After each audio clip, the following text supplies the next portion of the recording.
Hi everyone, welcome back to simply సత్య.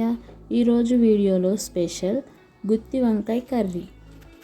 ఈ curry అన్నంలోకైనా చపాతీలోకైనా సూపర్ కాంబినేషన్. ఇప్పుడు ఈ కర్రీని ఎలా ప్రిపేర్ చేసుకోవాలో చూద్దాం. ముందుగా స్టవ్ వెలిగించి ప్యాన్ పెట్టి ప్యాన్లో 1 కప్ పల్లీలను యాడ్ చేసుకోవాలి. అవి కొంచెం ఫ్రై అయ్యాక కొంచెం ఎండు కొబ్బరి, 2 టేబుల్ స్పూన్స్ తెల్ల నువ్వులను యాడ్ చేసుకుని అవి కొంచెం ఫ్రై అయ్యాక 1 టేబుల్ స్పూన్ ధనియాలు, 2 ఇలాచీ, దాచిన చెక్క, 1 టీ స్పూన్ జీరా, 4 లవంగాలను యాడ్ చేసుకుని ఈ స్పైసెస్ మొత్తం కొంచెం ఫ్రై అయ్యాక ఒక 5-6 జీడిపప్పులను కూడా యాడ్ చేసుకుని ఫ్రై చేసుకోవాలి. వీటిని మొత్తాన్ని కొంచెం సేపు చల్లారనివ్వాలి. వీటిని ఒక ప్లేట్లోకి తీసుకుని చల్లారాక మిక్సీ పట్టుకోవాలి.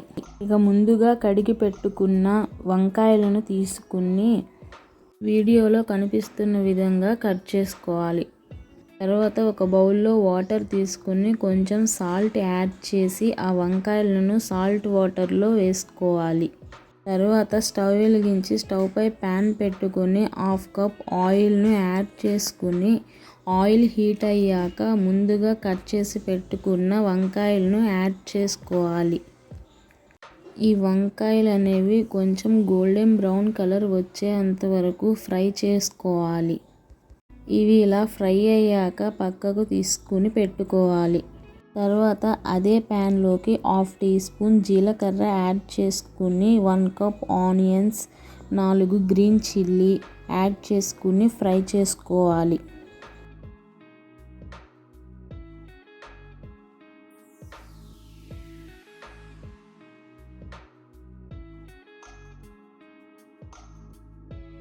రెండు రెమ్మల కరివేపాకును కూడా యాడ్ చేసుకుని ఆనియన్స్ ఫ్రై అయ్యాక 1 టేబుల్ స్పూన్ అల్లం వెల్లుల్లి పేస్ట్ యాడ్ చేసుకుని పచ్చివాసన పోయేంత వరకు ఫ్రై చేసుకోవాలి. తరువాత ముందుగా మిక్సీ పట్టుకున్న మసాలాను యాడ్ చేసుకుని ఫ్రై చేసుకోవాలి. ఈ మసాలాలో నుండి ఆయిల్ సపరేట్ అయ్యేంత వరకు ఫ్రై చేసుకుని పెట్టుకోవాలి. మసాలా నుండి ఆయిల్ సపరేట్ అయ్యాక దానిలో 1/2 టీ స్పూన్ పసుపు, 2 టీ స్పూన్స్ కారం, 1 టీ స్పూన్ సాల్ట్ యాడ్ చేసుకుని ఫ్రై చేసుకోవాలి.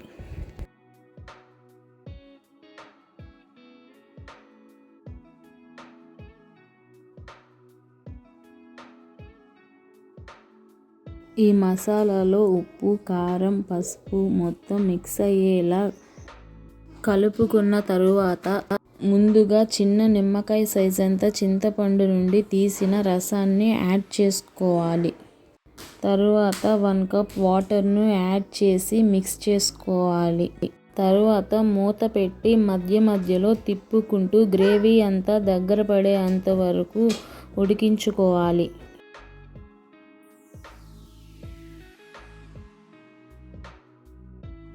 ఇలా గ్రేవీ కొంచెం దగ్గర పడ్డాక ముందుగా ఫ్రై చేసి పెట్టుకున్న వంకాయలను యాడ్ చేసుకోవాలి.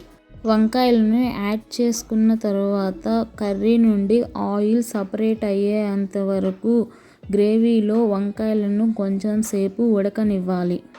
ఇలా ఉడికిన తర్వాత మూత తీసి చూస్తే కర్రీ అనేది రెడీ అయిపోతుంది. కొంచెం కొత్తిమీరతో గార్నిష్ చేసుకుంటే గుత్తి వంకాయ కర్రీ రెడీ.